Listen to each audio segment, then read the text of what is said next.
Thomas Edison ಕತೆ. ಒಬ್ಬ ಯುವ ವಿಜ್ಞಾನಿ ಇದ್ದ. ಅವನ ಹೆಸರು ಥಾಮಸ್ ಎಡಿಸನ್. ಜನರಿಗೆ ಕತ್ತಲೆಯಿಂದ ಮುಕ್ತಿ ನೀಡುವ ಒಂದು ಉಪಕರಣವನ್ನು ಕಂಡುಹಿಡಿಯುವ ಕನಸು ಕಂಡಿದ್ದ. ಅದುವೇ ವಿದ್ಯುತ್ ಬಲ್ಬ್. ಎಡಿಸನ್ ಪ್ರಯೋಗಗಳನ್ನು ಆರಂಭಿಸಿದ.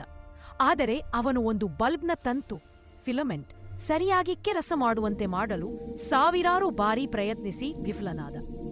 ಆ ಬಲ್ಬ್ ಬೆಳಕು ನೀಡದೆ ಕೆತ್ತು ಹೋಗುತ್ತಿತ್ತು. ಒಮ್ಮೆ ಒಬ್ಬ ವರದಿಗಾರ ಎಡಿಸನ್ ಬಳಿ ಬಂದು, ನೀವು 1000ಕ್ಕೂ ಹೆಚ್ಚು ಬಾರಿ ವಿಫಲರಾಗಿದ್ದೀರಿ, ಈಗ ಹೇಗನಿಸುತ್ತಿದೆ ಎಂದು ಕೇಳಿದ.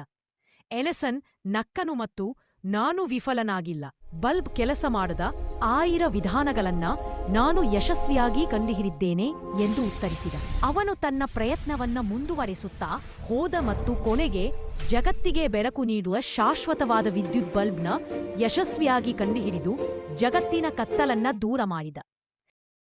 ವೈಫಲ್ಯ ಎನ್ನುವುದು ಯಶಸ್ಸಿಗೆ ವಿರೋಧವಲ್ಲ, ಅದು ಯಶಸ್ಸಿನ ಒಂದು ಭಾಗ.